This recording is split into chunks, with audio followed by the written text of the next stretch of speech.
pessoal, tudo bem? Estamos aqui na CleanSun, em Itajaí, um espaço voltado para a saúde mental, para o bem-estar do ser humano e sempre o atendimento feito com muito carinho. E hoje nós vamos conversar com a médica psiquiatra, doutora Vanessa Degas Menin, que também trabalha, com psicoterapia. Doutora Vanessa, muitas pessoas procuram um psiquiatra pensando que vão receber, no caso de uma medicação, um antidepressivo, um remédio, muitas às vezes para ansiedade ou no máximo algo para o estresse. Mas a medicação que pode ser receitada por um médico psiquiatra vai muito além disso, não é mesmo? Obrigada por estar conosco mais uma vez esclarecendo dúvidas. Olá, Cris. Olá, pessoal. Então, essa dúvida é bastante frequente no meu consultório. Psiquiatra não prescreve apenas antidepressivo e ansiolítico, ou também chamado calmante ou hipnótico. Nós podemos estar utilizando também os estabilizadores de humor, os estimulantes e também os antipsicóticos. Por que é importante nós conversarmos sobre isso? Porque acontece muita confusão. Às vezes o médico prescreve um antipsicótico para um paciente que está deprimido e esse paciente não entende, porque ele diz: eu não estou psicótico, eu estou apenas deprimido. Mas, por exemplo, existem alguns antipsicóticos que em doses baixas nós podemos utilizar para insônia, para ajudar a induzir o sono ou regularizar o sono, e isso acaba sendo uma alternativa um pouco melhor aos ansiolíticos, que acabam causando mais dependência, por exemplo. Existem os estabilizadores de humor, que geralmente eles são anticonvulsivantes, também usamos esse tipo de medicação. Então, o que acontece? As substâncias, elas são formuladas para um fim, mas conforme a gente vai utilizando, nós percebemos que elas também podem ser usadas para outros sintomas ou sinais. Então, na psiquiatria acontece muito isso.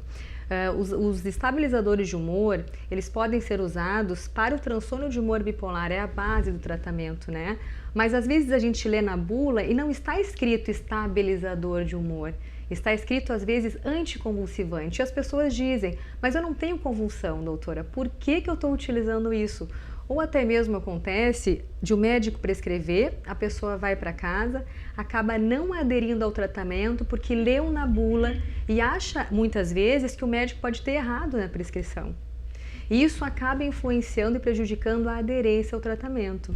Eu acho muito interessante, inclusive, que a doutora uma vez comentou em um dos vídeos que a pessoa passa a tomar aquele medicamento, como ela leu na bula aquilo, ela começa muitas vezes a ter aquele sintoma, mas que na verdade aquilo não tem a ver com o medicamento, tem a ver com aquele processo que ela já está passando. E o medicamento precisa daquele tempo, 1, 2 semanas, enfim, depende do caso e da medicação. Então, essa relação medicamento-paciente, ela é delicada também por isso, doutora Vanessa? Porque às vezes a pessoa pensa que é o medicamento que está provocando, isso. Mas é ela, na verdade, é o estado em que ela está. Exatamente. Quando nós utilizamos os antidepressivos, demoram em média de 15 a 20 dias para nós sentirmos o efeito terapêutico. Os efeitos colaterais acontecem em 30% das pessoas e acontecem em seguida do uso. Então isso faz também com que o paciente acaba não aderindo ao tratamento, porque o efeito terapêutico demora mais e os sintomas ruins dos efeitos colaterais aparecem antes. Tem outra questão também bastante importante. Às vezes nós utilizamos, eu não diria nem às vezes, geralmente, quase sempre, antidepressivos para a ansiedade. E as pessoas não entendem também. Como assim? Estou ansioso e tomo antidepressivo, mas eu não estou deprimido. Então, essas terminologias, essas descrições, as bulas das medicações não devem ser lidas. Eu acredito muito na relação médico-paciente. As pessoas precisam perguntar para o seu médico exatamente para que elas estão usando essas medicações. O médico precisa explicar e ele precisa até ser um pouco intuitivo e até uma questão de experiência, de saber que aquele paciente vai se assustar quando ele olhar na bula antipsicótico se ele não tem um quadro psicótico. Então, é o dever do médico explicar para esse paciente que essa medicação não está sendo usada para sintomas de alucinações, enfim, ou delírios, Claro. Está sendo usada para um outro fim.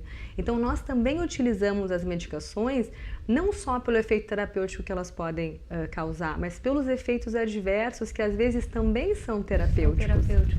Muito importante, doutora Vanessa, para a gente fechar, Se a pessoa, o médico já leu a bula, o médico já conhece aquela medicação E aquele aspecto da confiança, que já falávamos em outros vídeos, é importante por isso, né? Inclusive já aconteceu comigo, então a doutora fala, vai e não lê a bula, não leia. E aí depois é que eu fui entender, e realmente isso ajuda muito nessa relação confiança e talvez até a que o tratamento se dê de forma mais rápida. Quanto mais informação, melhor. A gente precisa informar o paciente, esquecer a internet, esquecer o Google, perguntar para quem realmente conhece sobre o assunto, tirar todas as dúvidas, e eu acho que o médico tem que estar bastante disposto a isso. Muito bem, então ouvimos a médica, né, doutora Vanessa Degas Menin, médica psiquiatra, e lembrando você que pode curtir as redes sociais, né, o canal do YouTube, tem o Instagram, tem o Facebook, segue lá as redes sociais da Clinsan, que está sempre postando novidades, conhecimentos, para que nós possamos estar em dia com a nossa saúde mental. Um abraço e até breve.